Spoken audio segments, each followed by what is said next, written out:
condición previa a la organización social y a la preservación de la vida. En su interpretación genealógica de la biopolítica, Esposito presenta como centrales las categorías de comunidad e inmunidad. Cito: es impensable la comunidad sin un presupuesto inmunitario. Cierro la cita. Y esto es para el sujeto una protección negativa de la vida. Ella salva, preserva el organismo, individuo o colectivo, sometiéndolo a una condición que a la vez niega y reduce su potencia expansiva. De ahí que el autor plantea que soberanía, propiedad o libertad son envolturas inmunitarias que constituyen a partir de una relación apolística entre principios antinómicos. El viaje de la biopolítica transcurre entre contradicciones y aporías. El soberano interpela al individuo, mientras que éste simultáneamente engendra al soberano. Y más, la propiedad privada solo puede serlo en función de la esfera del bien común que la funda en el ámbito. En cada caso, la inmunización se ofrece como un privilegio o como una sanción, que goza de comunidad biológica o política a través de la exclusión, situándose fuera de la comunidad de los no inmunes. De esta manera, biología e historia encarnan en lo somático, constituyéndolo. Por eso, afirma Esposito, la clave de la biopolítica está en la respuesta que se le dé al significado del gobierno de la vida. De ahí que nos haga pensar en la distinción entre el gobierno de y gobierno para, porque el primero tiene sus limitaciones. El mismo ejercicio del poder debe generar la resistencia a su propia emanación. Cito: si somos libres por el poder, podemos serlo en su contra. Y de la cita. El formato de la nueva seguridad a partir de 2001 es el típico ejemplo de un gobierno sólido. El camino fue allanado por el totalitarismo del siglo XX. Hoy, la teoría social y política está viendo cómo la producción de la vida y el significado está enmarcada en la noción de virus como elemento fundante de la soberanía. Es el punto de partida de Agamben, el sujeto como potencia del no, en tanto que Esposito problematiza la noción de soberanía y biopolítica. Es de recordar el cambio que operó, por ejemplo, con los castigos corporales en la época medieval hacia las formas del derecho romano. Lo que hay en lo biopolítico es una nueva economía de poder. Es mejor producir un sujeto para el capital. ¿Qué pasa con una sociedad que potencia la vida de unos por la muerte de otros, como una forma de biopolitización? Esposito dirá incluso que las ciencias sociales están inmunizadas. En el derecho y en la política está el juego de las vidas que ganan y las vidas que se pierden. Esa es la relación entre Dios y política. El poder se relaciona con lo viviente, fomentándolo como fuerza de trabajo y como lo destinado a la muerte. En estas formas de relación hay una lógica de copresencia. El poder sobre la vida, la soberanía, y la relación de lo viviente frente a la sociedad moderna, la aniquilación. La ciencia médica propiciará la visión de la sociedad como cuerpo y al Estado como forma de vida, y más, como organismo que puede ser diseccionado y entender la enfermedad del cuerpo social y sus posibles curas, prevenciones, etc. De esta manera, por ejemplo, las peores enfermedades sociales serán las formas de anarquía y de disolución social. En principio fue el sindicalismo y luego el comunismo y el marxismo la enfermedad, es decir, el enemigo político que debe ser enfrentado como una amenaza biológica. Es la inmunidad como forma de organización política. Llego al epílogo de este texto. El pensamiento moderno se construye a través de procesos inmunitarios. Cito: la globalización tiende a construir un mundo común, eliminando o debilitando los límites inmunitarios que separan los diversos estados y las diversas comunidades. La globalización puede producir una exposición de violencia mayor que la que pretende eliminar. Por medio de la categoría inmunización, Esposito pensará siempre el Dios y la política, construida sobre la base del derecho y la biología, como inseparables. Se está de acuerdo entonces que con esta categoría el autor supera el impasse de Foucault sobre la relación de soberanía y biopolítica. Además, reconoce que en el interior de la categoría biopolítica una diferencia entre tanatopolítica y biopolítica afirmativa. Para entender la tanatopolítica se puede poner como ejemplo lo que hicieron los nazis, mientras que la biopolítica afirmativa debe ser pensada como una política de la vida misma. Cito: mientras que en la era moderna la soberanía funcionaba instituyendo la ley, hoy en el horizonte biopolítico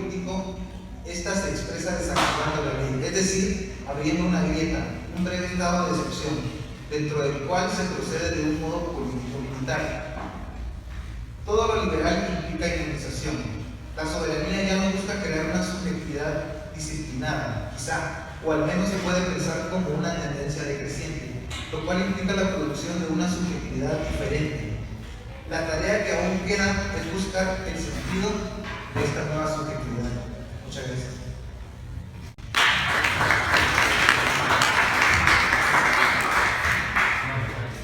Antes de dar la palabra a nuestro siguiente compañero, que es Panayotis Doulos, les quiero decir que él es un compañero que es de Grecia y que estudia con nosotros en Puebla.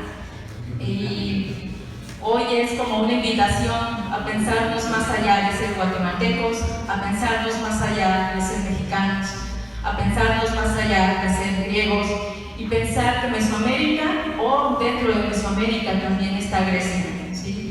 A crear, a romper los espacios geográficos y crear un nuevo espacio en el que podamos compartir esta visión que nos va a compartir Panayotis, que son distintas perspectivas, digamos, las que ahora estamos presentando.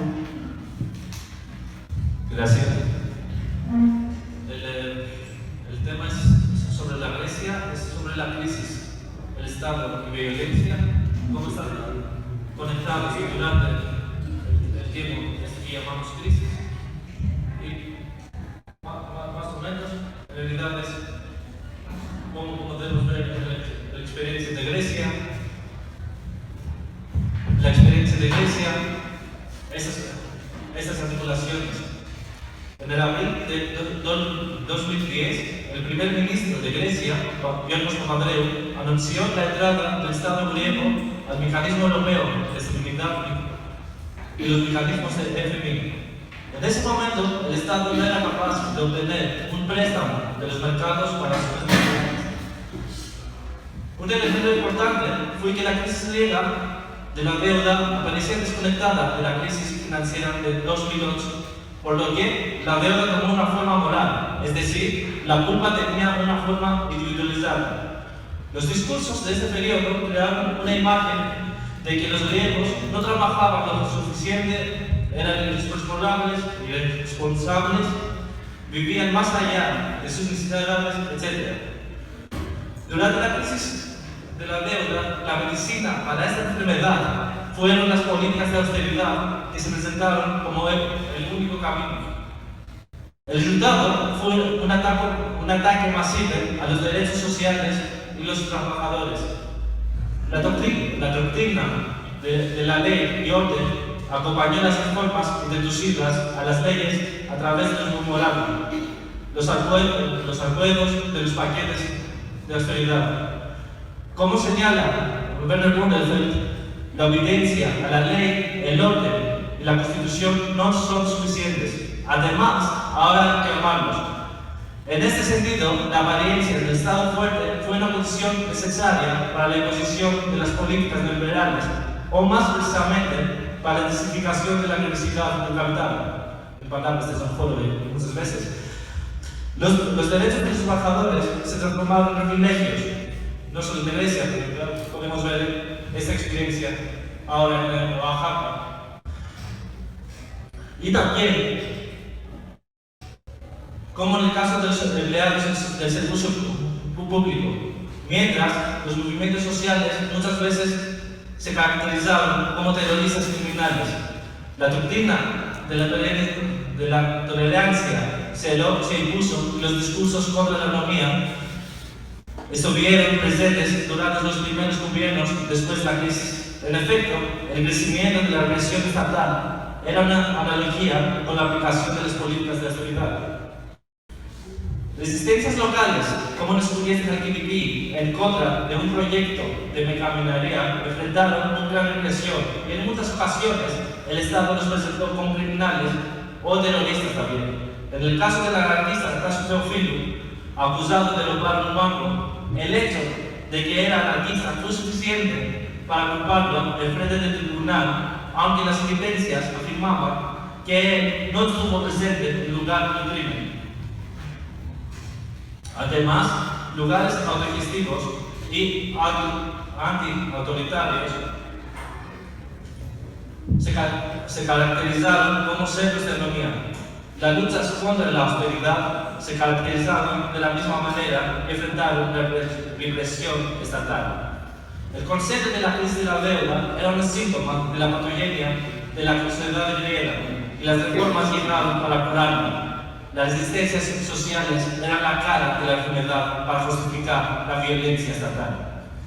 No es coincidencia el crecimiento de la agresividad de las fuerzas especiales de la policía y los mecanismos de poder contra las manifestaciones, sino es una relación analógica con la agresividad de las reformas violentas que el Estado quería plantar en el cuerpo social. Si en los tiempos de la crisis el Estado se encuentra en estado de emergencia, es decir, la ley de la necesidad es la ley de la violencia y pone el orden con la fuerza de la ley, de modo que la ley pueda nuevamente aplicarse una vez finalizada la emergencia, según pone el nuevo. La violencia estatal misma es la violencia que legitima su modo de existir y como lo señala Benjamin, la tradición del oprimido nos enseña que el estado en el cual vivimos no es la excepción, sino la regla. Debemos llegar a una concepción de la historia acorde con esta idea. Más allá, según Deleuze, en principio, todos los estados son isómorfos, es decir, son dominios de realización del capital en función de un solo y mismo mercado exterior. El ejemplo de Grecia no escapa a esta condición. La intensificación de la necesidad del capital no podría realizarse sin la mediación del aparato estatal. Pero, ¿cómo pensamos la crisis? Mefistófeles dice que quien tiene fuerza tiene la razón. No se pregunta cómo, sino quién. No es de saber el arte del marinero. Piraterías, guerras, el comercio son tres en uno, no hay separación. Pero, ¿cómo entendemos a este texto del demonio y su relación con el capitalismo y la crisis? En primer lugar, si pensamos la crisis como anomalía, eso significa que hay una normalidad en el capitalismo. En otras palabras, la crisis como anomalía toma la forma de la excepción, una enfermedad temporal que debe ser superada para ingresar a la normalidad, o más precisamente a una condición saludable. Pero si la crisis está en el núcleo de las relaciones capitalistas, como una enfermedad crónica, según David, lo que localizamos como crisis no es nada más que la intensificación de la necesidad de capital. Es decir, una crisis constante con intensidades y expresiones múltiples que expresa el núcleo de lo no verdadero de la sociedad capitalista. Lo normal en esta sociedad contradictoria y antagónica no es nada más que la expresión de una violencia abstracta que está presente en todos los niveles de la vida cotidiana. La crisis constante es la expresión de la violencia abstracta de una sociedad de injusticia general y explotación. La crisis no es una anomalía del funcionamiento del capitalismo, sino la forma de la excepción como regla. La piratería, la guerra, el comercio expresan la lógica y la brutalidad del mundo capitalista. En este sentido, la crisis de la deuda era un campo para la reconfiguración de las relaciones sociales. Su apariencia como patogenia y culpa individual se acompañó con la idea de los sacrificios necesarios en el nombre del bien común. La austeridad es el precio que los individuos deben pagar por sus culpas. Después de 6 años, los resultados de esas políticas expresan en el 25% del desempleo, de los cuales 50 son jóvenes, y la reducción drástica del salario mínimo. Al mismo tiempo, las reformas a los derechos de los trabajadores favorecían a los patrones. A través de la crisis de la deuda fue posible una nueva área de disciplinas en el cuerpo social. Lo importante no es solamente la reducción del costo del trabajo para la posición de competitividad, sino la configuración de un cuerpo disciplinado de los trabajadores. En paralelo, los programas de memorandum demandaron la reducción del Estado social. Sectores como la salud pública y otros servicios sociales debían reducir sus costos de funcionamiento, cuyos efectos disminuyeron el nivel de vida de los pobres. De esta manera, las palabras de Bill Wilder toman una existencia real. Todos vamos a formar parte del ejército industrial de reserva desechable de Marx, con la erosión de los recursos económicos, la disminución de este estatus legal. No hay derechos humanos aplicables, los convertimos en meros cuerpos eliminables, como lo expresó Giorgio Gaber. El discurso dominante de los primeros años de la crisis, de que todos teníamos que hacer sacrificios por el bien común o de la nación, se tradujo en que los pobres y los trabajadores son los que deben sacrificarse. Los medios de comunicación adoptaron y reprodujeron los discursos sobre la necesidad de las reformas y de este modo justificaba la agresividad, la violencia estatal. Es decir, un monólogo donde la salvación del país pasa a través de la austeridad. En este contexto, la salvación del país estaba conectada con la salvación del sistema bancario, la posición de productividad y la disciplina, la reducción del costo de trabajo del Estado social. Así como decía Karl Marx, para todo el mercado del dinero y sus sacerdotes, la estabilidad de poder estatal constituía en todas las épocas el Moisés y los profetas. ¿Por qué no sería el mismo hoy? Los medios de comunicación señalaron que las manifestaciones contra la austeridad construyeron una mala imagen del país e iban en contra de los derechos humanos, es decir, que las manifestaciones defendían intereses personales en contra del bien del país. En el mundo capitalista, la libertad de los mercados se transforma en absoluto y expresión de la libertad individual. El individuo debe ser el representante de las reglas personales del mercado. Todos son iguales frente a la propiedad y la desigualdad general. Este dogma construye un lugar de discursos donde la adaptación del sujeto al realismo de la lógica del capital es obligatorio. Cuando aparecen líneas de fuga a esa captura del sujeto, el poder estatal está ahí para recordar a los sujetos cuáles son sus obligaciones. Un elemento importante también que completa el rompecabezas es el crecimiento y el establecimiento del partido neonazi en los primeros años de la crisis. En efecto, podemos ver la tolerancia de la policía en el crecimiento de los ataques contra los inmigrantes y contra los movimientos sociales. No es accidental que la mitad del cuerpo de la policía votaba por el Partido Nacionalista. Además, los medios de comunicación apoyaban directamente a los grupos nacionalistas. Por ejemplo, el ataque masivo contra los inmigrantes en el centro de Atenas en el mayo de 2011. De hecho, no podemos separar la violencia del poder estatal y la violencia de estos grupos. En octubre de 2012, la policía torturó a los participantes de una manifestación antifascista, mientras el ministro de Protección Civil dijo que la policía hizo su trabajo. Pero las torturas dentro de las estaciones de la policía con las peticiones de la democracia no era algo nuevo ni una excepción. Y hasta ahora podemos ver esta táctica.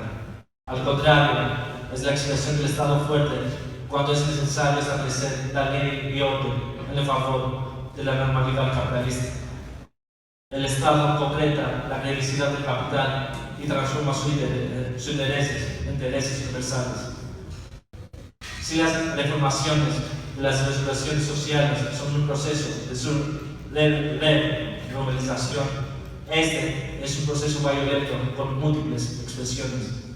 De esta manera, un objetivo de la austeridad era la identificación de la explotación de la fuerza del trabajo y la constitución de un orden a través del establecimiento de la disciplina social que no duda de la totalidad capitalista. Según también Bonhoeffer, toda constitución liberal incluye la posibilidad real de que los antagonismos de clase entre el capital y el trabajo se reproduzcan dentro del Estado, es decir, de la institución misma que está encargada de codificar y reglamentar los intereses burgueses como intereses humanos universales. Probablemente no es coincidencia que la crisis de la deuda obtuvo unas características de culpa nacional y individual. Tampoco no parece una coincidencia que los discursos neoliberales y nacionalistas coexistían aún en una relación armónica. La construcción de la imagen del enemigo interno o externo determina el otro que debe exterminarse para la preservación de lo mismo, cuando este último es una forma contradictoria y antagónica. De esta manera, las contradicciones y los antagonismos de lo mismo toman una apariencia de homogeneidad neutralizada y falsa. La ley de la nación es el primer ejemplo de esa apariencia falsa que permite la unificación de los contrarios y en su unificación permanece fragmentable. Eso permite una culpa colectiva cuyo objetivo es el individuo. En la identificación de la crisis capitalista es necesaria una identidad colectiva falsa, un sujeto imaginario que debe pagar el precio y sacrificarse para su salvación. Los sujetos que no aceptan esta posición se clasifican como el otro que debe desvanecerse del mapa social. En los años anteriores al gobierno de Syriza y del partido Griegos Independientes, donde podemos ver este discurso entre nacionalismo y neoliberalismo, la idea de salvación nacional se conecta con las reformas del memorandum y las políticas de austeridad. Es decir, que la austeridad es nada más que la culpa y la salvación del país al mismo tiempo. Esa conexión entre el castigo divino y la salvación fue la legitimación del Estado fuerte. En el momento en que los intereses burgueses se transforman en los intereses humanos universales, el sujeto solitario debe satisfacer los deseos hambrientos de los mercados, cuando estos últimos aparecen como entidades abstractas y invisibles. Además, esta apariencia de capital como conciencia universal no es solamente la expresión de un cretinismo en el que los pobres deben tener la culpa por sus catástrofes, sino es el lenguaje de un mundo que mistifica su existencia para legitimar su violencia. La frase de un ministro del gobierno de la Teresa revela este cretinismo: quien no se adapta se muere. En los dos primeros programas de austeridad, la presencia de la policía en las calles de Atenas se transforma en la regla. La doctrina de la ley y el orden estaba conectada con la libertad del mercado libre. Los primeros gobiernos que apoyaban la austeridad, pero colapsaron. La crisis de la deuda tenía como consecuencia de la decadencia de los partidos tradicionales del poder y el crecimiento del partido de la izquierda, Syriza. Este último, antes de ser gobierno, tenía un discurso en contra de la austeridad y en contra del neoliberalismo. Pero después, ¿qué cambia el gobierno de Syriza? ¿Cuál es la importancia de los discursos de Syriza sobre el Estado, la democracia y los mercados? ¿Cuál es la importancia del referéndum y qué significa la transformación del referéndum de no así? De hoy, amén. En primer lugar, en los discursos de la izquierda, el Estado tenía una autonomía del capital y los mercados. En segundo lugar, el neoliberalismo aparecía como la mala expresión del capitalismo. Como consecuencia, podía existir un capitalismo con cara más humana. También, un elemento importante era su fe en que la democracia representativa podía ganar a los mercados y la austeridad. Con este patrimonio raro entre la clase Gates, Syriza presentaba que el memorándum estaba en contra de las instituciones democráticas y el país, y aseguraba que quería una solución dentro de la eurozona, sin un éxodo de ella. Al mismo tiempo, Syriza tenía la creencia que la democracia podía cambiar la estructura neoliberal de la eurozona. En este contexto, Alemania era la causa del mal y la voz dominante de la razón de Europa. La promesa proelectoral de Syriza había sido el éxodo de Grecia de los memorándum y iniciar de negociaciones reales sobre el tema de la deuda y una política que permitiera un desarrollo justo. En este sentido, la democracia burguesa tomó una forma mistificada, como la voz del pueblo que estaba más allá de la oligarquía de los mercados. Es decir, que la democracia real, como expresión de la cultura del pueblo y de la razón, era capaz de superar la fuerza de los mercados que se expresaba en la institución de Troika y los memoraron que eran los acuerdos de los paquetes de austeridad. En septiembre de 2015, Syriza ganó las elecciones con la frase "la esperanza viene", que absurdo, en la coalición con el partido de la derecha, griegos independientes. Pero esta esperanza nunca escapó de una lógica administrativa de realpolitik. No es coincidencia las declaraciones de los representantes de Syriza de que las propuestas del gobierno griego eran realistas y razonables, y por eso el gobierno podía lograr un buen acuerdo y compromiso justo con las instituciones, el nombre que reemplazó a la Troika. En primer nivel, en febrero de 2015, el acuerdo del gobierno con las instituciones fue el primer acto que marcó la distancia entre las promesas proelectorales de Syriza y sus decisiones que no rompían con la lógica de la austeridad. Pero, en este tiempo, los representantes del gobierno aseguraban que ese acuerdo era temporal, diferente del memorable y útil para lograr un acuerdo final que permitiera el regreso al desarrollo y la resolución de la guerra griega. Las negociaciones por un acuerdo final siguieron hasta julio de 2015 y el momento en que el primer ministro Alexis Tsipras declaró el referéndum sobre la aceptación de las demandas de las instituciones, especialmente el acuerdo que propuesta Juncker. En este periodo, el Estado griego estaba cerca de un incumplimiento de pago de la deuda y la semana antes del referéndum estaba bajo el control estatal. Los medios de comunicación presentaron el resultado de hoy como una elección por la Grecia. Parecía el único camino nuevo.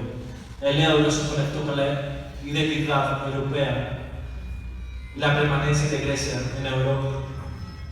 Así como una vez anunciaron los grandes profetas el mundo que viene y el terror de una catástrofe inminente, asimismo los diversos empiristas y las voces de la razón de los periódicos y de la televisión, en tanto los sacerdotes de la economía advertían el principio de realidad, basando sus predicciones en números que siempre tenían el sabor de la promesa de catástrofe. No es una coincidencia que cuando una estrategia de poder se presenta en una forma unidireccional, siempre seguida por una narración de la promesa de una catástrofe bíblica en el futuro. Para mantener su poder, el orden de la razón moderna les recuerda a los fantasmas bíblicos como una existencia real, sus formas de la disciplina y control. Aunque el cambio de una moneda no significa un éxodo del capitalismo, los medios en Grecia podían tener una retórica que tocaba en playback la metáfora del éxodo de Edén como una amenaza total. Si recordamos las palabras de John Holloway, Brexit, la salida de Grecia de la eurozona, probablemente no significaría una gran diferencia en este sentido. Su mérito sería la provocación y magnificación del no al ataque capitalista, pero como política sus implicaciones no serían tan diferentes a las que pusieron a través de las negociaciones. Para que Grecia siga siendo parte de la sociedad capitalista, más allá de que se haga un default de la deuda o de parte de ella, debe proveer condiciones que sean atractivas del capital, y sin dudas eso incluye reducir reformas laborales, recortar el Estado benefactor, reducir pensiones, privatizar los bienes del Estado, etc. El ejemplo de Grecia hace obvio que cuando los representantes de la clase burguesa nos aconsejan que debemos ser realistas, no es nada más que un concepto para la adaptación obligatoria en principio de la realidad con términos de los lógicos. Pero, en contra de esta campaña de terror, el resultado fue 61.3% para el no. La mayoría del pueblo griego rechazó la austeridad. Teóricamente, este resultado fue una victoria de la democracia en contra de todas las amenazas de la oligarquía burguesa. El primer ministro, basado en su discurso sobre la fuerza de la democracia, tenía el derecho de no aceptar un nuevo memorándum de austeridad. Después de una semana, Orgi se transformó en él. El gobierno aceptó un programa de austeridad, peor que la propuesta rechazada una semana antes. Esa decisión se presentó como un chantaje y muchos medios de comunicación fuera de Grecia hablaban de un golpe de Estado contra el gobierno griego de izquierda. Pero, ¿lo siento? El gobierno griego aceptó el tercer programa de austeridad y hasta ahora ha aplicado sus demandas. La austeridad es el único camino de nuevo. El debate sobre si era una traición o si el gobierno griego no tenía otra opción bajo el estado de estrategia, en realidad no tiene sentido. Después de las elecciones, el gobierno de la segunda vez, izquierda y de lo nuevo, legitimó la austeridad como una decisión de la sociedad griega, porque ésta sabía por qué votó. Qué absurdo nuevo. A través de este discurso fue posible la restauración del orden de la democracia representativa. Siempre la brutalidad capitalista adquiere muchas máscaras. Ahora, la racionalización y la modernización del aparato democrático, las reformas necesarias por el regreso al desarrollo, justifican la violencia estatal de nuevo. Cuando Leviatán usa la máscara del humanismo es porque quiere satisfacer los deseos hambrientos del capital. La experiencia y el fracaso del gobierno progresista nos revela que el mito de un capitalismo más humano pasa a través de la ideología, de la economía, del Estado burgués y la fuerza de la democracia. En realidad, la nueva izquierda, como Syriza y Podemos, no es nada más que una lógica post-keynesianista con cliché marxista.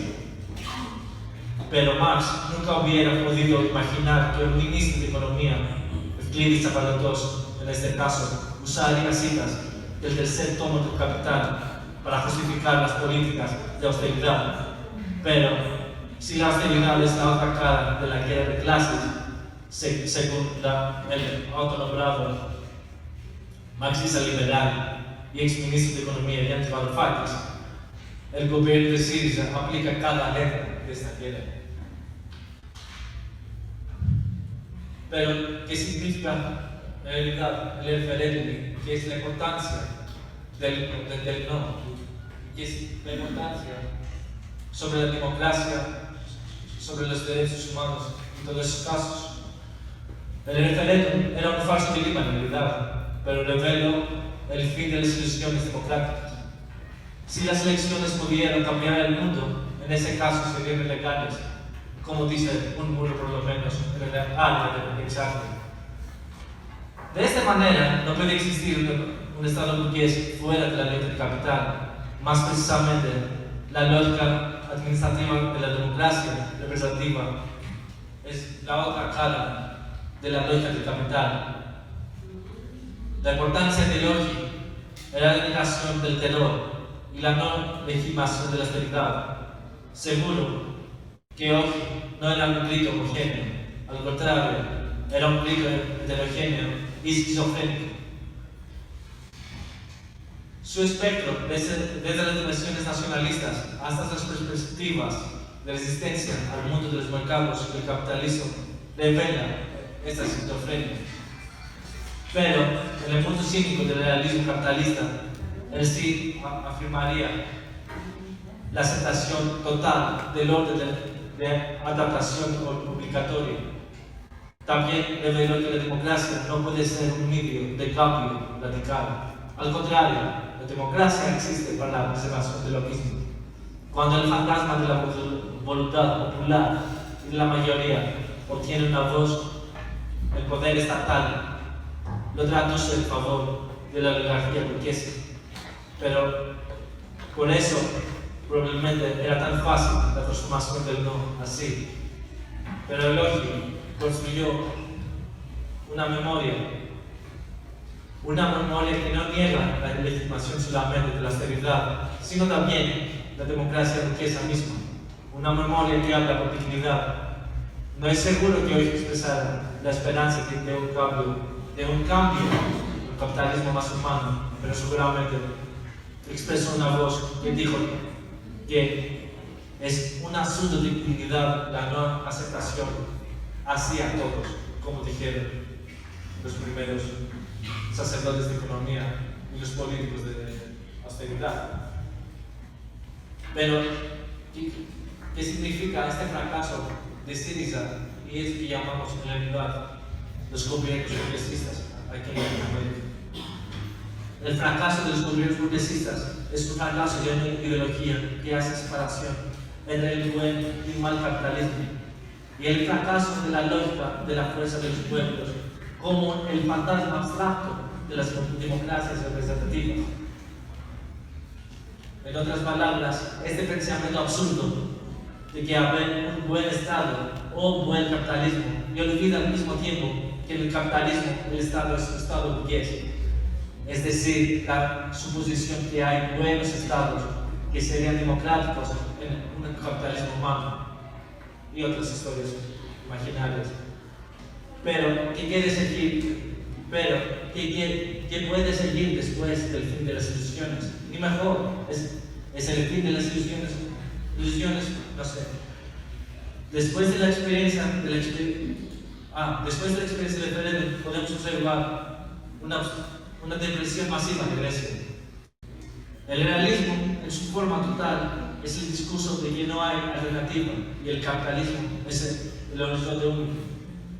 Los discursos para cambiar el mundo, los aspectos de este mundo en el que vivimos, son sueños de niños irresponsables como nosotros, probablemente.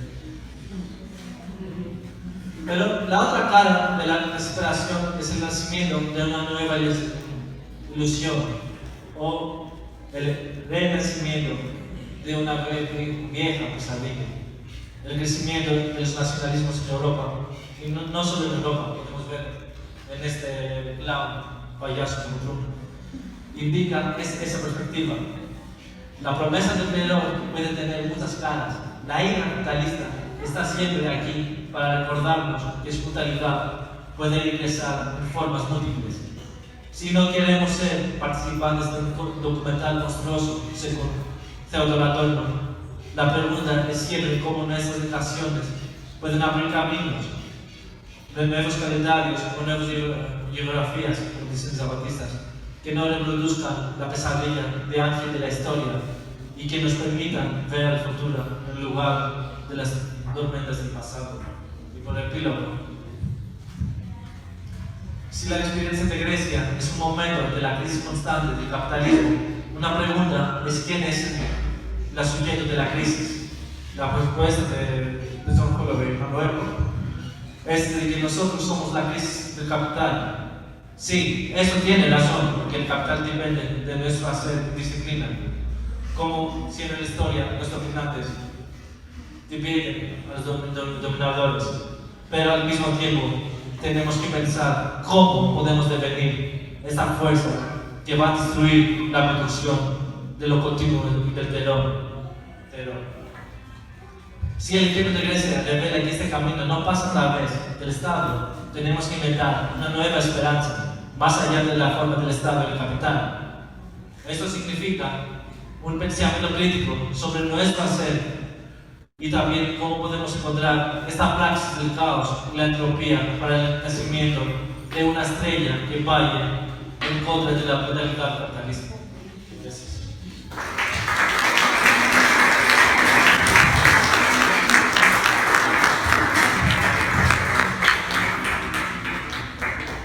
Muchas gracias, Panayoti.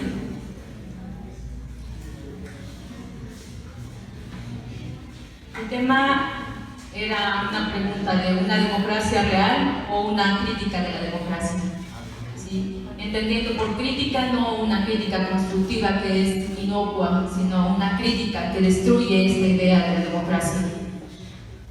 Entonces pensaba que, siguiendo lo que Panayotis decía, había que cambiar el título y decir: o estamos frente al fin de las elecciones electorales, estamos en los albores del fin de la confianza en la democracia electoral. Durante años, la democracia del Estado convive con la violencia cotidiana. Los recientes acontecimientos en Oaxaca, en Nochistlán, solo reafirman lo anterior. Hace poco más de una semana, el bloqueo de la carretera federal que conecta la capital de ese estado con la Ciudad de México fue brutalmente atacada por la Policía Federal. Una protesta de maestros disidentes que fue atacada por una lluvia de gases lacrimógenos y, como nunca antes, con balas. El resultado fueron 8 muertos, de los cuales fueron 2 profesores y el resto habían sido familiares de quienes apoyaban la protesta. Decenas de heridos, y 22 desaparecidos. La protesta de los maestros se debe a la reforma educativa, que en realidad, como todos decimos, es una reforma laboral, con la que se pretende justificar recortes presupuestarios, despidos y ajustes del magisterio a la meritocracia que distingue a las políticas neoliberales. Una reforma que amenaza con la privatización de la educación, que hasta ahora no ha podido pasar, pero de la que ya se pueden ver indicios. El gobierno dice que para abrir el diálogo con los disidentes, estos primero deben aceptar la reforma y de otro modo, nada. Para comprender lo sucedido en Oaxaca, uno tendría que remitirse a una historia reciente, pues en ese sentido 2016 no es más que la continuación de 2006. El México de 2006 está marcado por la infamia en contra de los campesinos de Atenco, por el fraude en las elecciones para presidente de la República, pero también por la otra campaña de los zapatistas y, por supuesto, por la insurrección en Oaxaca. 10 años después, las mismas imágenes: barricadas, protestas, marchas y movilizaciones del magisterio y de la sociedad oaxaqueña organizados para repudiar la corrupción y la violencia del gobierno. En 2006, como ahora, el gobierno federal y los medios de comunicación han desplegado una campaña mediática en contra de los y las maestros disidentes para denostar sus capacidades. Como lo señalaran los zapatistas y el Congreso Nacional Indígena, haciendo de la tortura descarada de la mercadotecnia gubernamental y con ayuda de los medios de comunicación de paga, equiparando con la delincuencia a lo más valioso de la sociedad mexicana, es decir, a quienes luchan, no se rinden, no se venden y no claudican. Confirmando aquello de que las verdaderas rebeliones no serán anunciadas en los medios de comunicación de paga, porque luchar es un delito. Como lo apunta un reciente comunicado que está circulando en internet, el capitalismo está lleno de ídolos, destruyamos todos: dinero, mercancías, cuerpos represivos, medios de comunicación, democracia, elecciones, políticos y política. La insurrección nos demuestra que el apoyo mutuo, la solidaridad y la organización nacen de los pueblos, de los individuos que se encuentran sociabilizando para resistir en las barricadas dispersadas por todas las regiones de Oaxaca. Los bloqueos que se encuentran en las carreteras que conectan a Oaxaca paran el tránsito, las mercancías no circulan, el dinero no fluye, los hidrocarburos escasean. Un ídolo es asediado y es necesaria la utilización de otros para que todo vuelva a la normalidad. La llegada de más efectivos de la gendarmería es la respuesta del gobierno. Por lo que suena mofa recordar lo que dijo el gobernador de Oaxaca hace unos años, cuando recién había ganado las elecciones, que no se volvería a usar la fuerza pública en contra de las manifestaciones. Quisiera decir que sí, respondiendo a la pregunta inicial, que este comunicado, esta expresión del fin de las ilusiones electorales, y sin embargo la respuesta es mucho más complicada. Destruyamos y después, ¿qué? Quizás entonces sea más adecuado decir que estamos ante un atisbo de este fin. El descontento con la democracia representativa es un flujo que toma dos direcciones: un impulso que tira hacia la autodeterminación y el otro en el que este impulso se disloca y se transmite hacia lo electoral. Iniciaré con esto último. Las imágenes de Oaxaca, los últimos acontecimientos en Europa, América Latina, etc., reafirman una cosa: los partidos políticos hace mucho que dejaron de distinguirse por la profundidad en el contenido de sus programas. En este sentido, lo que caracteriza a los partidos es su capacidad de adaptación a la realpolitik, entendiendo por esto el pragmatismo que se despliega durante los procesos electorales para insertarse en la política concreta, dejando la crítica para los libros y las cátedras de la academia, quizás para estos espacios. Desde este punto de vista, alternancia es sinónimo de democracia. Aunque no deje de ser importante qué partido gobierna, lo cierto es que ninguno de ellos generará un verdadero cambio en las condiciones económicas de la mayoría. No importa que la gente siga votando por ellos, no lo lograrán. No se trata únicamente de apuntar que están amafiados con importantes corporaciones empresariales. La corrupción es este sistema, sino que también hay una dinámica mucho más compleja que está fuera de su alcance, que es la fuerza de la crisis del capital. En 2008, como ya bien señaló Panayotti, el estallido de la crisis financiera en los Estados Unidos fue también el estallido de la creencia de que el capital puede continuar acumulándose ad infinitum a través de la especulación. La crisis es el exceso de capital que topa con diversos obstáculos para reinvertirse y generar la plusvalía deseada. Aunada a la compulsión económica que obliga a los capitalistas a romper los vínculos que los atan a la explotación de la fuerza de trabajo, en tanto la única fuente de plusvalor. En ese sentido, la crisis de 2008 dejó ver que poner en juego una serie de instrumentos financieros y mecanismos complejos e intraducibles para la mayoría de nosotros están motivados principalmente por la creencia de que el dinero puede generar más dinero y la insaciable necesidad de hacerlo. La quiebra de muchos capitalistas y la amenaza de que podían ser más no provocó que reaccionaran y se comportaran como tradicionalmente se espera. Somos testigos de lo contrario. Pues la crisis intensifica la competencia entre los capitalistas, quienes harán todo lo posible para salir bien librados en el reparto de las pérdidas, y en tanto el capital no conoce nacionalidades, la salida de la crisis implica una hermética reestructuración de las relaciones sociales que experimentamos como una amenaza cada vez más agresiva en contra de la humanidad y de la naturaleza en nombre de lo que llaman progreso. Volvamos a la realpolitik partidaria. Los partidos políticos comparten la idea de que el Estado es un ente autónomo capaz de desvincularse de los efectos nocivos que suceden en la economía de otros países, aunque podemos ver diferencias entre partidos de izquierda, realmente son matices. En otras palabras, los partidos políticos asumen la perspectiva liberal del Estado, aquella en la que lo político y lo económico están separados. Y al hacerlo de este modo piensan que llegando al poder solo se trata de hacer algunos ajustes en las políticas públicas o relajar las políticas neoliberales y la austeridad, con lo que de algún modo podrán satisfacer las presiones del electorado cada vez más desencantado. Una posibilidad latente, aunque bastante limitada. Es el caso de la nueva izquierda europea y latinoamericana, que identifica y sobre todo reduce la lucha de clases a una lucha en contra del neoliberalismo.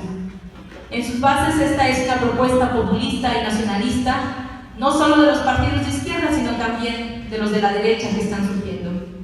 Un resultado de la intensificación de las contradicciones en tiempos de crisis. En este contexto, la democracia es una que permite castigar o premiar a los partidos políticos a través de los procesos electorales celebrados de tanto en tanto, o en otros términos, que el Estado en buenas manos es capaz de arrebatar el poder al mercado y devolvérselo al Estado, una vez más, según para subvertir al capital. En síntesis, la democracia implica administración del descontento, la no subversión de esas relaciones. Ahora bien, no podemos negar la existencia de una lucha entre los diversos estados, los cuales buscan atraer inversiones, crear empleos, aun si los salarios y las condiciones laborales son realmente precarias, o quizás por ello mismo. Un Estado será más atractivo para el capital en la medida en que las condiciones de explotación sean mejores y reducidas nuestras necesidades a la mera subsistencia. En ese sentido, la premisa que sostiene la derrota del Estado o la pérdida del poder del Estado en tanto símbolo totalizador del poder es un engaño. El Estado es una burgués y como tal la reestructuración de las relaciones sociales para superar la crisis es emprendida por el mismo Estado para imponer mayor disciplina y recomponer la relación capital-trabajo en nombre de los compromisos asumidos con las instituciones.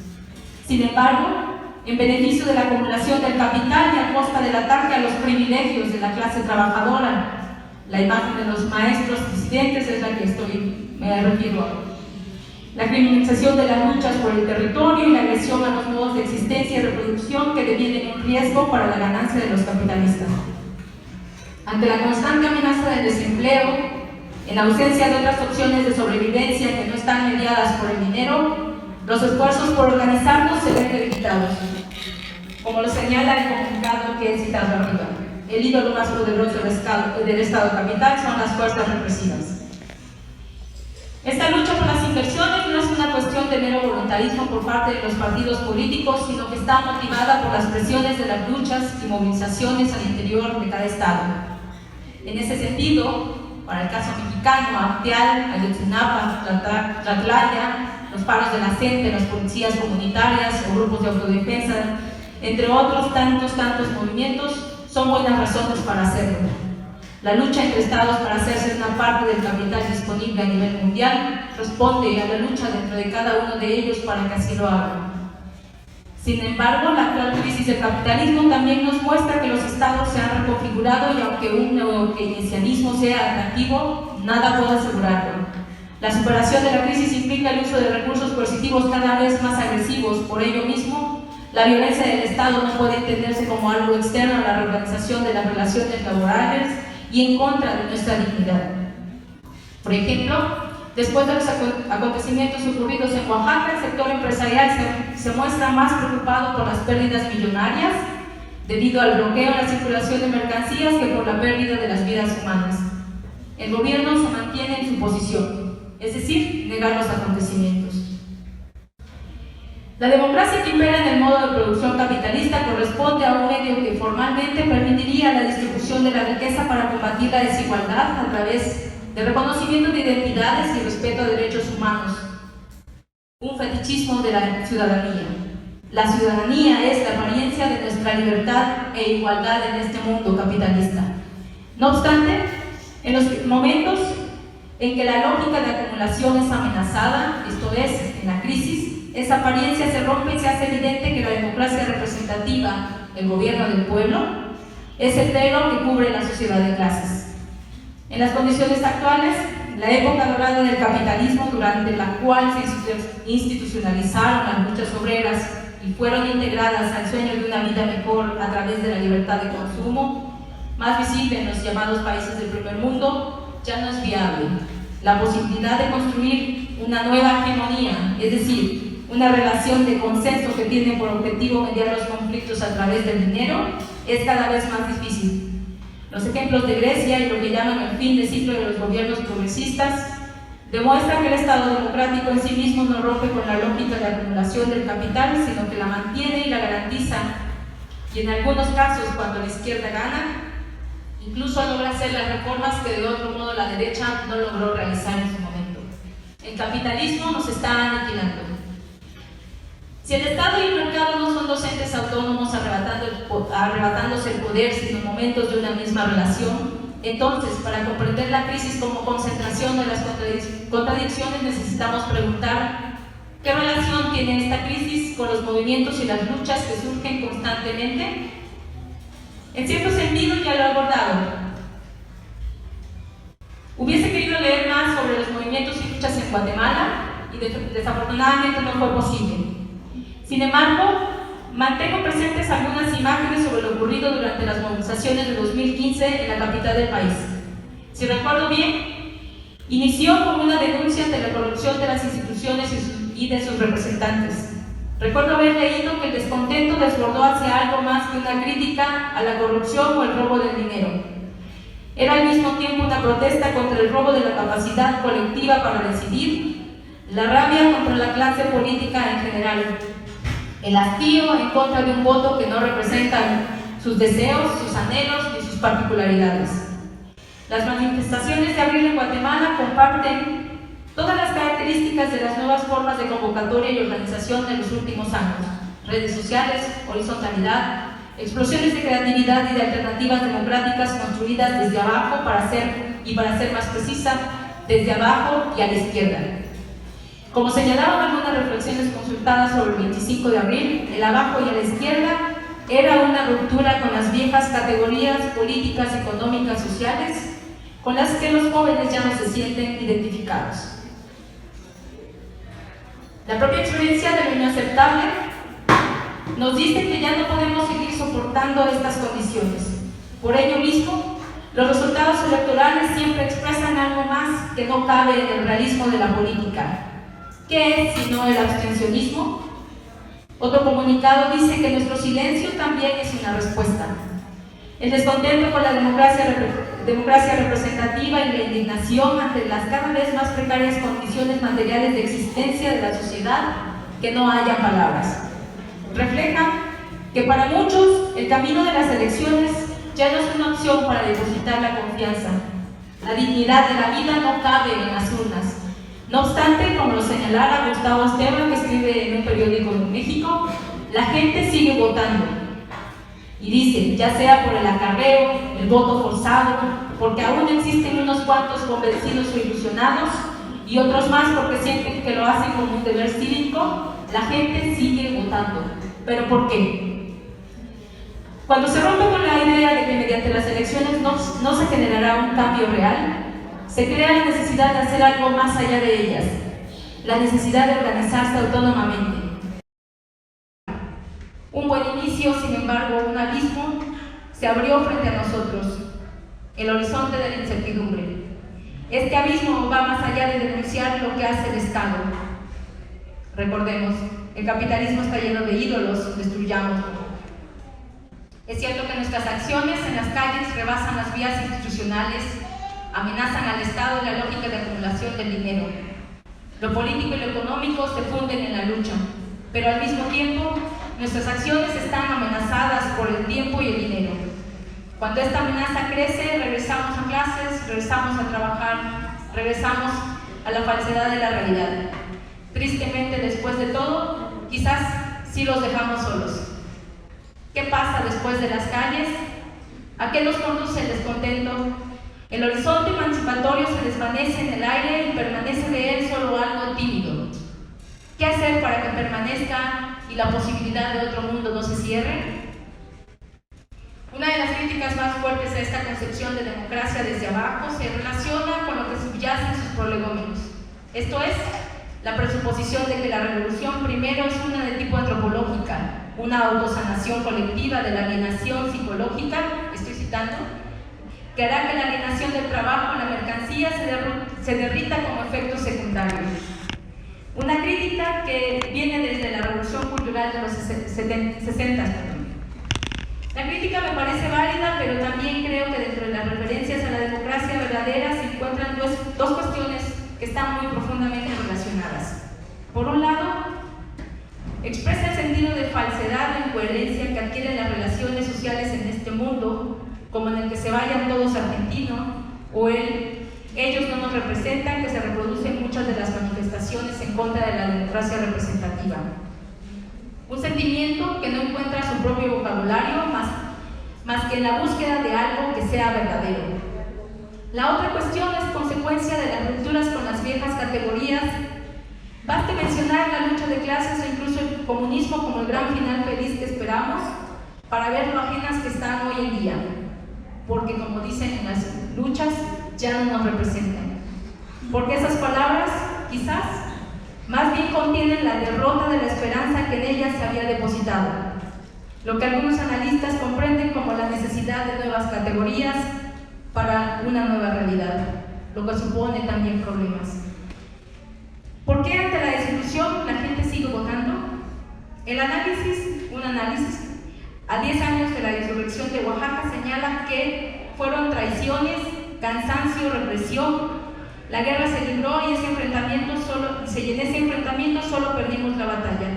Y decimos que la perdimos porque el Estado siguió vivo, se multiplicó hasta en nosotros mismos, en nuestra cotidianidad. Sin embargo, Permanecer en las calles no es una cuestión meramente de esfuerzo supremo de voluntad, de responsabilidad, de conciencia y como consecuencia de traición, como se suele acusar. El problema es la manera en la que están constituidas las relaciones sociales capitalistas, que se reproducen por encima de nosotros y a través de nosotros. Y en ese sentido, sí, la democracia desde abajo sí tiene sus problemas porque dependemos del dinero. Necesitamos dinero para comer, para satisfacer nuestras necesidades. Por eso mismo, la democracia institucional es eficaz porque sus tiempos corresponden al ritmo del capital y los partidos políticos aceptan bailar al compás de sus notas.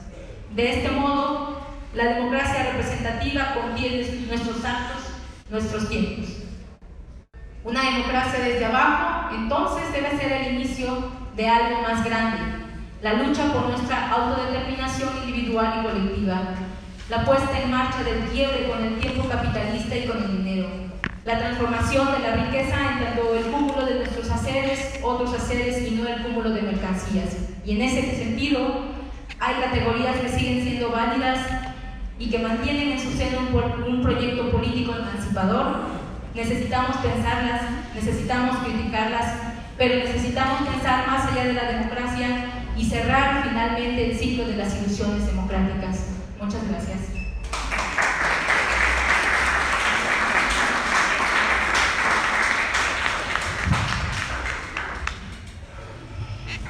Continuamos. A continuación, José Contreras Vizcaíno.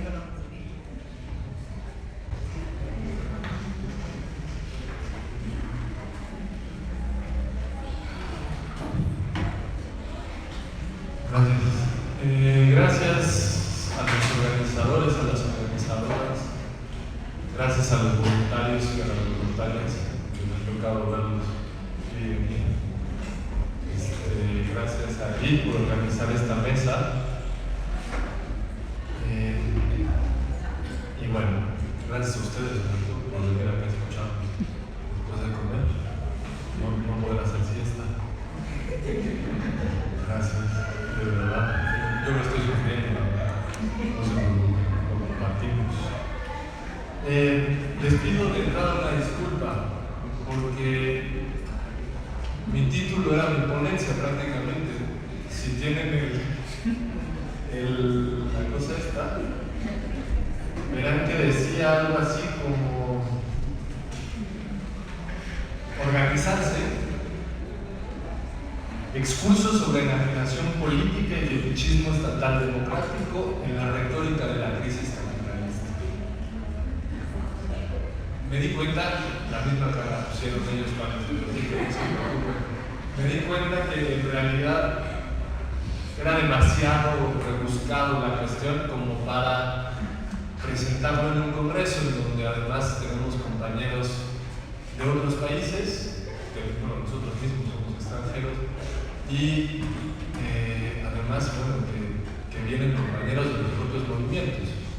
Entonces esta idea de repente presentar una cuestión muy académica, surgida de la investigación que en ese momento yo, me parecía que era un poco agobiante para ustedes y para mí. Eso implica una nueva disculpa, y es que escuchando a John en la inauguración decía que teníamos que empezar a pensar de nuevo en los cuentos y a creer en los cuentos de hadas. Entonces, pues pensé que a lo mejor escribir un cuentito podía ser más fácil y más liviana la explicación. Hago la advertencia, no soy literato. En realidad, digamos, mi lugar de enunciación será probablemente una cuestión más académica y demás. Por tanto, les pido, digamos, un poco de su comprensión ante el esfuerzo. Me parecía que este mismo esfuerzo podría implicar la cuestión de que me estoy poniendo en crisis. Y por lo tanto, si la cuestión es que tendríamos que hablar de la esperanza, yo espero que esto se vuelva comprensible en ciertos momentos. Solo me quedo entonces con dos cuestiones de ese título inmenso que les acabo de leer. Uno, organizarse. Dos, excurso. Entonces, ¿qué es un expulso? El expulso, digamos, en términos etimológicos, su raíz viene del ex, que sería fuera, ¿no? Y pulsus, que sería sendero, camino. La definición tal cual de nuestro diccionario de la Real Academia Pontificia de la lengua es que es un fragmento discursivo que se aparta de la temática principal para tocar asuntos otros. Es decir, yo no voy a hablar de Estado ni de democracia, les pido una disculpa. En realidad voy a hablar de todo lo demás menos de ello, para hablar de ello, digamos. Esta ponencia es pues más una deambulación por senderos negados, obscurecidos por las construcciones de la ciencia y del poder. El intento, o mi intención, es apartarme de los caminos trazados para discutir el Estado y la democracia, que entienden estos temas como cosas hechas, acabadas, una vez y para siempre, a las que podemos llegar, probablemente, solo de forma gradual. Ejemplos han sido puestos sobre esta mesa, las mediciones sobre la democracia, por ejemplo, ¿no? En países más o menos democráticos se acerca más o se aleja más de la democracia. No voy a hablar de eso. Funciones del Estado, si un Estado es más o menos paternalista, si hay más o menos Estado de Derecho, si hay más o menos Estado de Bienestar, tampoco voy a hablar de eso. Recuerdo la ponencia de Iderley, ¿no? Precisamente acerca de todas las discusiones del estructuralismo brasileño, que no es nada más brasileño, en realidad ha atravesado casi toda la discusión de América Latina, en donde precisamente la discusión es qué tipo y qué función tiene el Estado en una sociedad. Bueno, voy a tratar de alejarme de todos esos discursos y voy a empezar con una cita a una participación del subcomandante Moisés hace un año, más o menos, bueno, ya más de un año, en marzo del año pasado, en un congreso que tuvimos, en un seminario que se llamó El Pensamiento Crítico frente a la Hidra Capitalista. Y él me parece que narra perfecto, me explica perfecto lo que yo mismo entiendo por política. Y decía algo así, y pues lo que hacen los de arriba es engañar a la gente, eso es su trabajo, de eso viven. Ahorita nosotros estamos arriba.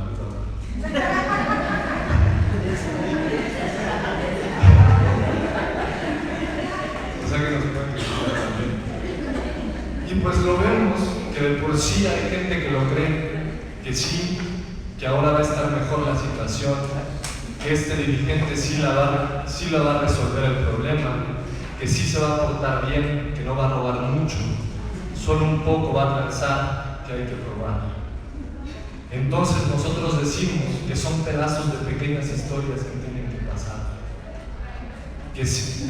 que mismo en su ojo se tienen que dar cuenta de que no es que alguien va a resolver el problema, sino que lo que tenemos que resolver nosotros mismas, como colectivos organizados.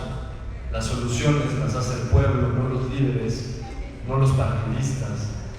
Y no es que lo estamos diciendo porque se escucha bonito, es porque ya lo vimos en la realidad, es porque ya lo hacemos, pensando un poco precisamente en el todavía no posible del que hablaba yo, que existe de hecho, ¿no? Entonces, después de esta introducción, este expulso se organiza en la incertidumbre que provoca quemar los barcos, precisamente los que hablaba Edith y Gustavo ayer, de los barcos conceptuales, de los lugares comunes, de los tópicos desgastados por tanta manipulación, por el desgastamiento que provoca el manoseo sin escrúpulos de aquellos y aquellas que solo hablan de ello para su bienestar individual. Pido pues de su paciencia y compañía para reconstruir este viaje, este expulso. Empiezo imaginándome caminando por una brecha a través de varios pasajes o paisajes. En primer lugar, Me imagino transitar por un desierto árido y agobiante, calor agobiante, de esos que vemos en las películas, donde no se ven más que arenas y lunas, en el que no se vislumbran horizontes, sino solo espejismos que nos animan a seguir caminando sin rumbo y que se van alejando apenas nos vamos aproximando. Un sendero que aparece como interminable y en el que nuestra lucha, individual y solitaria, es solo por la sobrevivencia para mantenernos vivos. En este panorama, pues, no parece haber horizontes y el único desafío, repito, sería la sobrevivencia en mantenernos vivos. En este sentido, sí recupero dos categorías que planteaba en el título: enajenación y fetichismo. ¿Qué entiendo por enajenación? La enajenación la entiendo tal cual como el despojo. El despojo de las condiciones materiales y simbólicas necesarias para la vida social: tierra, trabajo, comida, amigos, familia, libros, educación. Entiendo el proceso de enajenación como un proceso de privatización de la vida, como el fundamento y la condición necesarias precisamente para establecer relaciones de tipo o forma capitalista.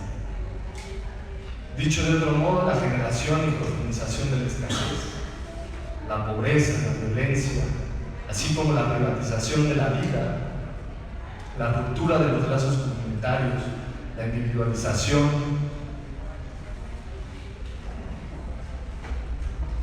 como planteaba precisamente Panos, la individualización de la deuda, de la culpa, ¿no? Como si fuera nuestra culpa y nuestra deuda. Creo que eso, la enajenación, es fundamental para el nacimiento y la continuación, el mantenimiento del capitalismo, de las relaciones sociales capitalistas. Por lo tanto, como bien se señalaba en esta mesa, pedirle al capitalismo un rostro humano es sencillamente un absurdo de influencia. Pero también ver disputas distintas como algo inherente a ciertas poblaciones, anarquistas, terroristas, musulmanes, negros, indígenas, estudiantes, como problemas particulares de la naturaleza misma de esas sociedades, me parece que puede ser igualmente peligroso. Fetichismo lo que entiendo precisamente sería el verdadero rostro del capitalismo, un rostro que es totalmente ajeno a nuestros rostros, a nuestros cuerpos, en pos de asegurar precisamente la continuación del capitalismo como relación. Es necesario también un proceso simultáneo. No basta con el despojo por el despojo, no basta la violencia por la violencia, sino que precisamente estos fenómenos, estos hechos y experiencias deben verse y deben poder entenderse en la situación en que están dirigidos por y para la producción y acumulación de la ganancia. Por ello, me parece que el proceso de fetichización, del fetichismo, es a la par un proceso de mercantilización de la vida. Es un proceso, de mercantilización de la vida, de privatización de la misma, por un lado, y un proceso de abstracción de las relaciones sociales. ¿Qué quiere decir de la abstracción? Es un proceso también de homogenización de nosotros mismos. El entendernos precisamente en ciertas categorías tan abstractas como el ciudadano, como la ciudadanía. El entendernos Por ejemplo, en conceptos tan abstractos como mexicano, guatemalteco, ¿no? Se decía también en días pasados, la construcción de la nación guatemalteca implica la negación de la diferencia de las naciones existentes en este país, en este espacio, ¿no? Entonces, la idea misma del Guatemala unido, todo homogéneo, es en sí misma una ilusión, ¿no? Estas ilusiones y fetiches que se planteaban con la propia democracia y con el Estado. El proceso de abstracción, pues me parece que es una de las características básicas de estas relaciones sociales capitalistas nuestras, en las que también nos encontramos, y que producen estos entes, ¿no? Fantasmagóricos, estas apariencias reales, que se les llaman también, que regulan nuestra vida social. ¿Y por qué apariencias reales o fantasmagorías que regulan? Porque al final de cuentas son reales, en tanto nos afectan, nos atraviesan. Es difícil vivir o intentar vivir con la carencia, por ejemplo, del dinero.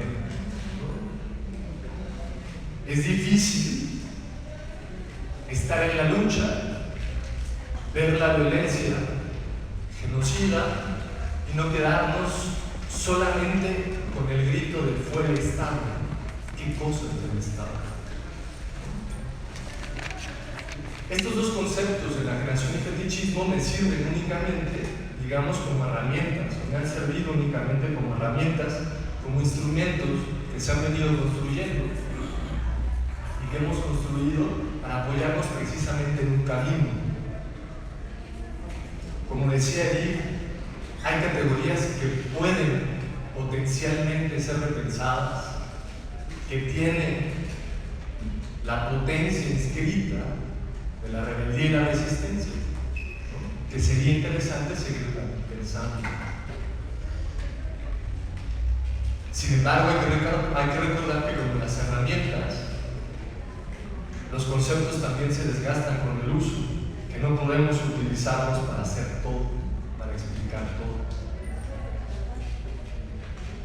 Por ejemplo, un lápiz dudo mucho que nos sirva para hacer un arado, nos tardaríamos años. Una atarraya no nos puede servir para conseguir mariposas. Un presidente de la República no sirve para dialogar o escuchar opiniones.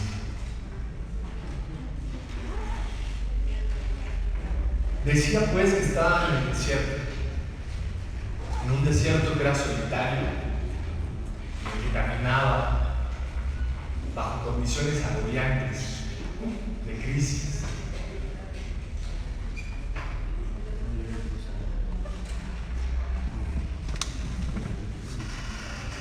Creo que cuando nosotros explicamos o intentamos explicar la realidad de ciertos procesos, pareciese que estuviésemos en esos desiertos.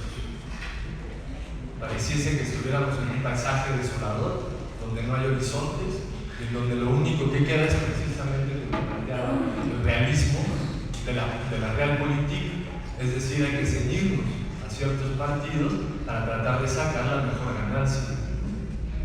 O, en todo caso, un pensamiento totalmente fatalista en donde no hay para dónde moverse, no hay posibilidad y por tanto, pues entonces me abandono al caminar y espero solamente la muerte.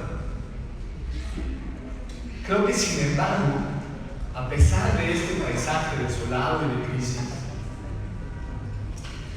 el simple hecho de sobrevivir implica algo que ya se ha escondido, una fuerza que se esconde precisamente, ¿no?, dentro de nosotros, pero que nos moviliza, que nos permite seguir, continuar. Es un sentimiento que nos habla y nos mantiene. Es una chispa, se decía ayer por el padre Falla, que crece a momentos y que nos empuja para sostenernos a seguir luchando. Esa chispa, ese sentimiento, como lo han nombrado yo y el padre Falla ayer, entre otros, me parece, es la esperanza. Así pues, en mi hacer, desde mi posición como sujeto de enunciación, Me parece que la teoría tiene esa esperanza. Y es que precisamente el pensamiento crítico tiene la capacidad de repente de volverse un manantial en ese desierto. Porque precisamente permite, digamos, un manantial es algo que brota, ¿no? El agua, surge el agua.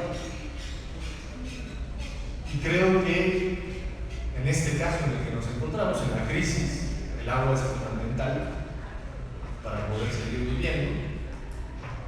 Y por lo tanto, me parece que hay conceptos, pensamientos, luchas que surgen como manantiales en esta crisis que nos permitan avisorar realmente esta esperanza. El manantial, en este caso, bueno, les decía que no soy literato, entonces voy como yendo y viniendo. Voy caminando por el desierto, encuentro este manantial de pensamientos, experiencias, luchas, compartencias. Pero vengo del desierto también. Al llegar al manantial, pues, desesperado, ansioso, pero alegre de haberlo encontrado, me sumerjo en él. Me doy un profundo clavado en el que una vez adentro, abro los ojos y comienzo a percibir de manera borrosa y fragmentaria piernas, brazos, sombras, hasta después de un ratito de estar adentro y que me acostumbre otra vez al lado, encuentro o empiezo a vislumbrar lo que ya serían cuerpos, rostros, deja la propia boca. Salgo a la superficie, me limpio el agua de los ojos y encuentro más personas, otras, muchas más. Trato de comenzar a platicar con ellos, trato de ver si no son otra más de las ilusiones que vienen del cielo. Resulta que no son ilusiones, pero cuando empiezo a tratar de conversar con ellos, me doy cuenta que no nos estamos entendiendo nada bien. Que la experiencia casi agotadora del desierto, de la soledad y la violencia, nos ha marcado de tal forma que resulta casi imposible comunicarnos entre nosotros. Pero insistimos, queremos hablar, dialogar, estamos felices de reencontrar a alguien más, de reencontrarnos con la gente, de socializar. Al cabo de varios intentos lo logramos. Establecemos un lenguaje a señas, así como cuando llegó Pablo de Grecia con nosotros, que nos sirve para comunicarnos en lo esencial y preguntarnos lo más sencillo. En la conversación nos enteramos que todas y todos hicimos el mismo viaje, que acompañados de nuestra memoria y nuestra esperanza, caminamos sin saber bien a dónde, pero empeñados a dejarnos salir del desierto. Me parece que esto es algo parecido a lo que sucede a veces con las luchas y los movimientos, en donde lo esencial, digamos, el panorama es tan catastrófico de repente, no tan desolador, cuesta tanto de repente empezar a tejer de nuevo lenguajes cotidianos, sencillos. Y también es interesante saber precisamente o poder reconocer en los otros, en el otro, que el viaje que yo había hecho, o que nuestro movimiento había hecho, también fue un viaje compartido, ¿no? Que probablemente estábamos uno al lado del otro, pero sin saberlo. Estábamos tan enfocados en la desolación y la crisis que nos costaba encontrarnos. Creo que pues en lo esencial este proceso del manantial es un proceso de reencontrarnos, de irnos encontrando de compartir esa experiencia, la experiencia del viaje, que nos dice que los espejismos contra los que luchamos, los fetiches, aquellos que nos hacían casi extraviarnos, los que nos agobiaban, existen y que tenemos que tener cuidado de no reconstruirlos. Entendemos en el manantial dos cosas que tenemos perfectamente claras. Una vez llegado a ese punto, podemos ir y venir del manantial al desierto, persiguiendo espejismos, fantasmas, fetiches, o podemos seguir caminando. Pero sobre todo, y esta es la segunda cosa, independientemente de esa decisión, queremos hacerlo juntos, porque recordamos el regocijo que sentimos al llegar al manantial y al descubrir a los otros, y ya no podemos estar solos. En mi perspectiva, sí, el manantial es bonito, está bello, está padre vivirlo de México. Nos sirvió para encontrarnos, para alegrarnos, para reconocernos, para recordarnos que no vivimos solos. Pero lamentablemente no podemos quedarnos ahí. Ya iba la advertencia, esto es un cuento y lo estoy narrando yo. Entonces, la cuestión es que pues el manantial no tiene peces, no tiene condiciones que nos permitan mantenernos también mucho más tiempo. Entonces, a mi parecer, pues habrá que seguir caminando.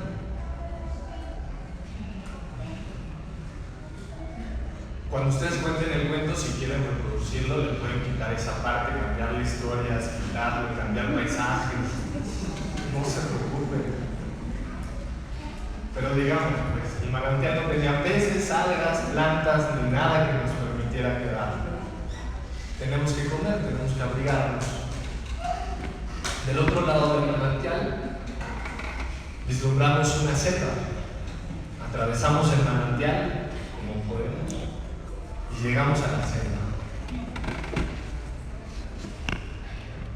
La selva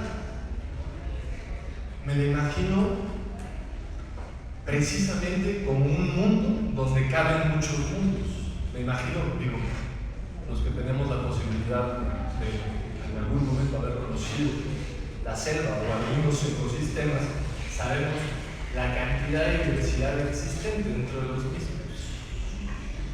Es más, tanta que los biólogos apenas, o más bien todavía, siguen encontrando nuevas especies, ¿no? Bueno, me parece que precisamente la posibilidad de construir nuevas relaciones sociales o relaciones sociales están en nuestra memoria, en nuestros hechos, darles la potencialidad de hacerlas reales, tienen esa condición, que son sumamente diversas. Es decir, nacen como el manantial de un pulso inacabable de creatividad. ¿Qué quiero decir con esto? La selva es el lugar al que sí llegamos para vivir, al que posiblemente arribemos para empezar a construir algo nuevo. Tiene que tomar en cuenta precisamente la diversidad de las diferentes necesidades, experiencias, memorias de los propios habitantes. Y esas experiencias, memorias y demás, estas reconstrucciones de nuestras organizaciones, habilitadas gracias a la memoria colectiva y a la experiencia en particular, son en sí mismas inacabables, lo que implica, en términos lógicos, que no hay ninguna que sea verdadera. Todas cuentan por igual y por tanto el gran trabajo será poder prever, poder saber más bien y conversar para ver cómo podemos ir construyendo. Me parece que algo fundamental para esta construcción y que queda en la memoria tendría que ser precisamente la advertencia de que hubo un tiempo sin tiempo en donde vivimos atados a los espejismos, dirigidos por fantasmagorías que nos señalaban el camino, un camino de soledad, de fragmentos de vidas, una vida sin sentido, más bien una vida del sentido del sinsentido, en el que el sentido, es decir, el porqué de la vida, era totalmente ajeno a nosotros. En este nuevo paisaje existen, pues, infinidad de desafíos, titipuchal, diría mi abuela, y montones de horizontes. Pero las preguntas y las respuestas posibles salen y se dirigen a nosotras y nosotros. Las exigencias y las posibilidades se encuentran en nuestro pensamiento crítico, en nuestras historias y memorias colectivas, en nuestras experiencias, en nuestras esperanzas. No precisamente, como se señalaba acá, en un final feliz, sino precisamente en el sentir pensar nuestra incertidumbre, que considera y reconoce la precariedad humana, su historicidad y el peligro siempre latente, siempre presente de la catástrofe. Muchas gracias.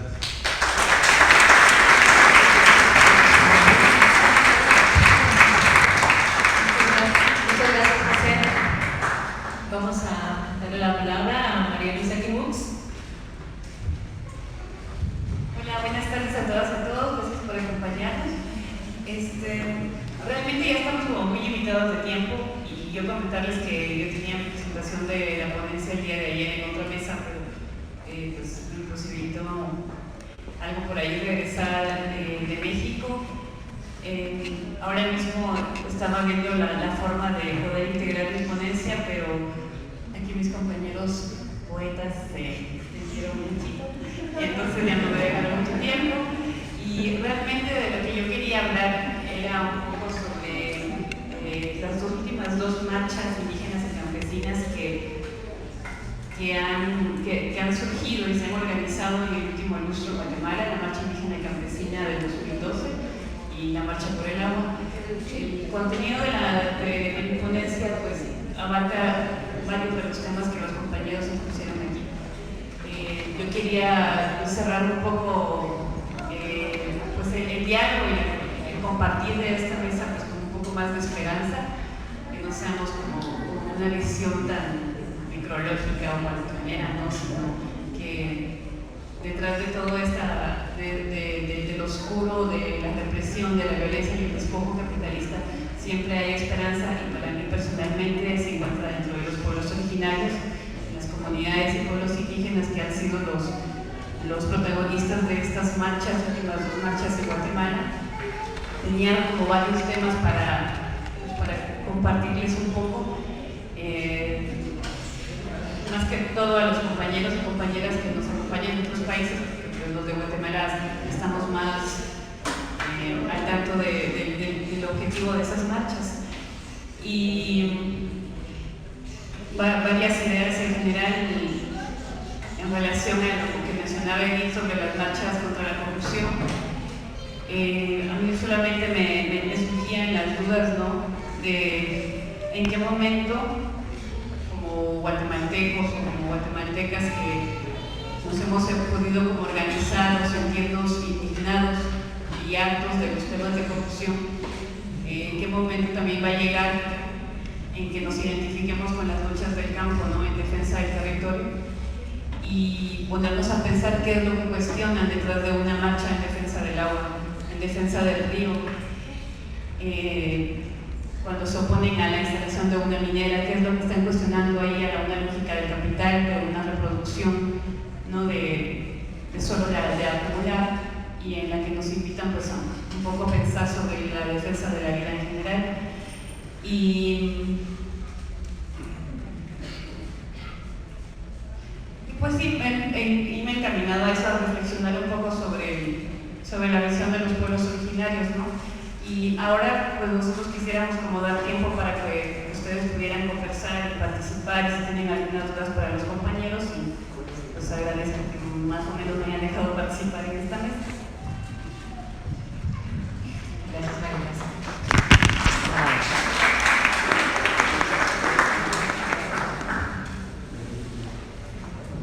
En realidad ya solo tenemos 10 minutos, pero si alguien quiere hacer una pregunta o algún comentario,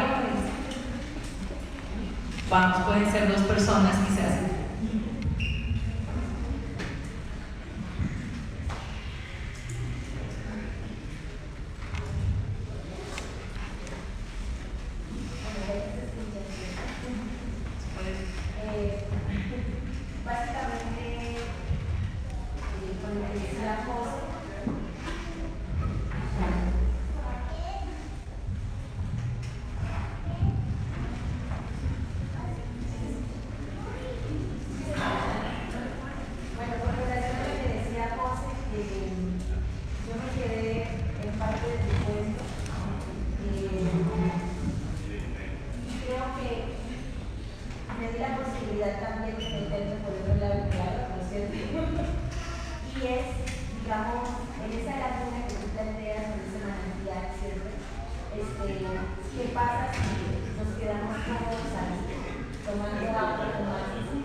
¿Alguien más? Tal vez la discusión va a tener que continuar más adelante. Creo que todos nos alzaron la mano, pero aquí tengo a un compañero que alzó antes y creo que es que tenemos que retirarnos. Hay un evento después. Por favor. Voy a tratar de ser rápido, sobre todo para ir a la pregunta. Sí, que obviamente digamos, también hay como un poco, a mi entender, no sé si estoy bien, de peligro que a veces también el capital está usando el populismo y empoderando a la gente de una forma mala, ¿no? A mi parecer, por ejemplo, en Estados Unidos y ahorita con el famoso Brexit, no sé si ustedes lo interpretan así también, por eso es una pregunta, digamos, las clases olvidadas, ¿verdad? Digamos, la gente que, por supuesto, en Estados Unidos está siendo racista y está aprobando a Trump, es por lo mismo, digamos, ¿no? Porque es una gente que ha sido olvidada por décadas y pues el populismo de derecha, igual que en Gran Bretaña, digamos que responde a una lógica de capital diferente a la de la Unión Europea, digamos, todos esos trabajadores que están compitiendo con inmigrantes de otras partes de Europa, pues están votando por estos populistas de derecha, ¿verdad? Porque hay que llamarlos así, son gente de derecha que no es pensante. Entonces, ¿cómo nosotros, digamos, desde la crítica podemos aportarle a esta gente para poder empoderarla, digamos, o así, ¿verdad? ¿Qué otras visiones podemos tomar respecto a eso para crear una verdadera democracia?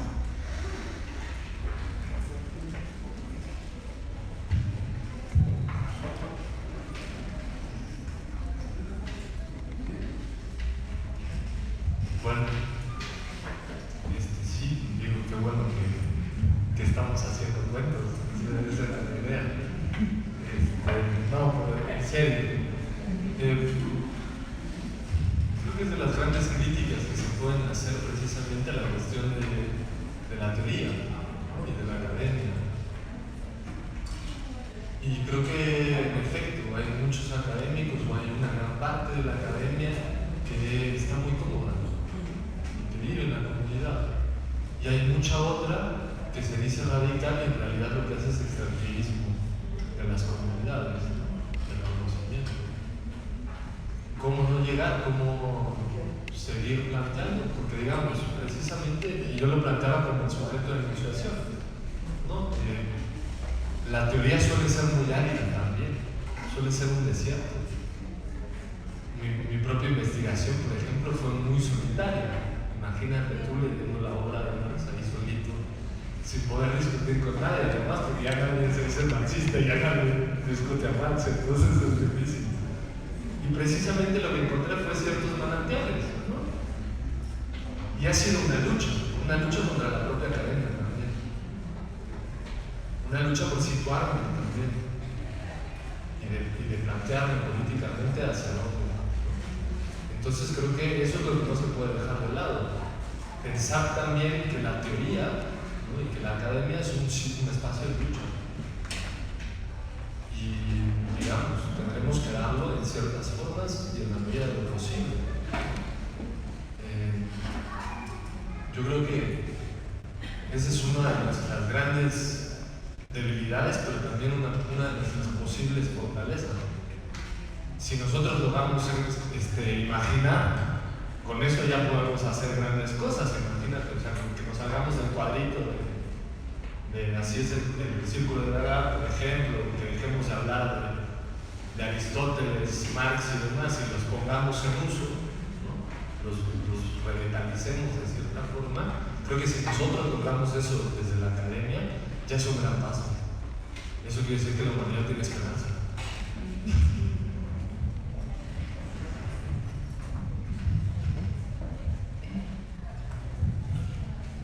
Una idea que dijo también José, y que la comparto, es que la cuestión de la teoría no está separada de la lucha. Si es que existen las luchas, es como podemos hablar de una especie de autodeterminación, de lo que queremos hacer, de lo que realmente queremos hacer, por un lado. Dices, yo visité comunidades en donde ya hay proyectos, ya existen, y es que nosotros no estamos negando que esto exista, pero al mismo tiempo estamos pensando que nosotros vivimos en la ciudad y también ahí tenemos que pensar cómo vamos a pensar la autodeterminación, y tal vez de lo que se trate es de romper con las separaciones, y una muy fuerte es el campo y la ciudad, ¿sí? Y entonces, y romper también con la separación de que una cosa es económica y otra cosa es política. Lo dije digamos, durante la charla, que en la lucha se funden los dos aspectos, ¿no? Y entonces, más bien es romper con estas ideas de separaciones, ¿sí? Y entonces creo que a partir de ahí es como tenemos que pensar la autodeterminación. ¿Cómo pensar la autodeterminación yo que vivo en la ciudad? O los demás, no sé, ¿sí? Podemos seguir discutiendo, por supuesto, ¿no? Tú me decías de la verdadera democracia, volvemos a la misma cuestión, y es lo que yo también planteaba. Si esta verdadera democracia tiene una posibilidad en un sistema capitalista, ¿sí? O si la democracia que existe es la que puede existir, o es la única que puede existir en el capitalismo, ¿no? Y entonces, que las luchas por la democracia sean como el inicio de algo, de un umbral hacia otra cosa, ¿sí? El umbral hacia la emancipación, o lo que nosotros, o aquí aquí el llamado como autodeterminación individual y colectiva, ¿no? También me referiste a la cuestión de los nacionalismos y populismos. Sí, porque mientras dependemos del dinero, lo único que nos queda es defender lo que tenemos, ¿sí? Por eso llaman defender privilegios.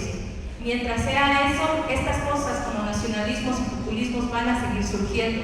Mientras no tengamos otra manera o no creemos otras formas de relacionarnos, o nuestras relaciones no estén mediadas por el dinero, ¿sí? O yo no tenga que regresar, podríamos estar, esto mismo es un ejemplo, digamos, no podemos seguir más porque el tiempo nos está diciendo que tenemos que terminar esta charla porque hay otras cosas, hay un programa y más adelante tenemos que regresar a nuestras actividades, sí, de las que dependemos, ¿no? Y con las que comemos, mientras no creamos otro tipo de relaciones, me parece. Entonces, sí, estos nacionalismos y populismos se agarran de estas, ¿cómo podríamos decir? Sí, de nuestros propios límites para existir, ¿no?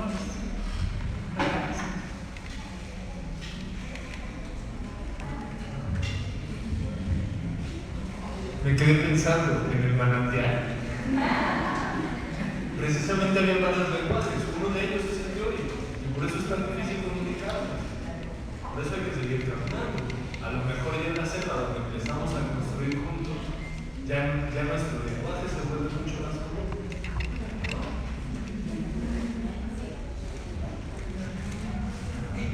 Es hora de cerrar, les agradecemos mucho su presencia.